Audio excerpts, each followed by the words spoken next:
4 பாதங்களும் அஸ்தம் 4 பாதங்களும் சித்திரை 1-2 பாதங்கள் இருக்கும். ராசி அதிபதி புதன். இன்னைக்கு சந்திரன் அஷ்டமத்துக்கு போயிருக்காரு.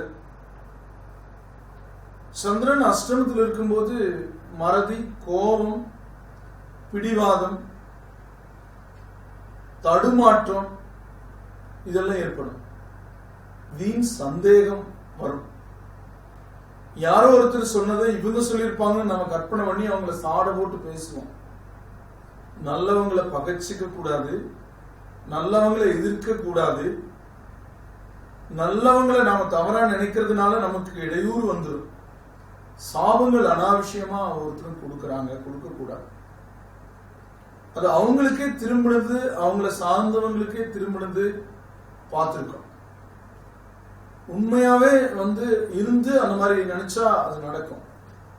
அது இன்னைக்கு யாரையும் பகை பண்ணிக்க வேண்டாம். பேச்சுல மென்மையா போங்க. நீங்க சொல்ற விஷயம் நல்லதாவே தான் இருக்கும், அருமையான கருத்தா இருக்கும். அதை யாராலையும் கண்டுபிடிக்க முடியாது. 4 வார்த்தை சொல்லுவீங்க. சில பேர் 100 வார்த்தை சொல்லித்தான் ஒரு பணம் வாங்குறாங்கன்னா, நீங்க 4 வார்த்தை உள்ளபடி சொல்லுவீங்க. 4 வார்த்தை போதுமானு சொல்லுவாங்க.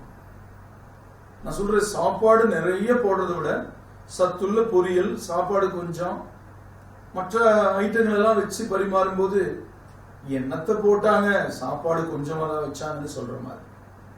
அது அறிந்தவருக்கு அது புரியும், அறியாதவருக்கு அது புரியாது. நீங்க சத்து இல்லாதது நிறைய கொடுத்தா தான் புரியும். இந்த பிச்சைக்காரங்க வராங்கன்னா சாப்பாடு நிறைய போட்டு குழம்பு கொஞ்சம் ஊத்துனா சந்தோஷப்படுவாங்க.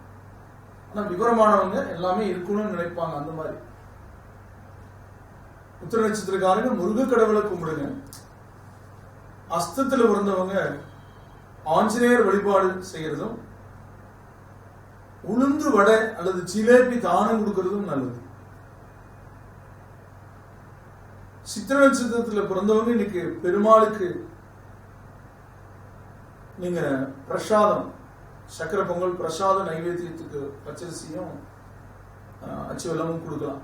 கொடுத்து வழிபட நன்மை நடக்கும். அதை பக்தர்கள்லாம் சாப்பிடும்போது உங்களுக்கு நன்மை நடக்கும். ஒண்ணு கொடுத்துருங்க. அவங்க அப்புறம் செஞ்சா கூட நீங்க செஞ்சு முடிச்சிட்டோம் அப்படின்னு சொல்லுவாங்க. இந்த சேனல் பார்த்துட்டு போயிட்டு நீங்க சொல்லும்போது அடுத்த நாள் செஞ்சாலும் பலன் வந்துடும். நீங்க கொடுத்துருங்க.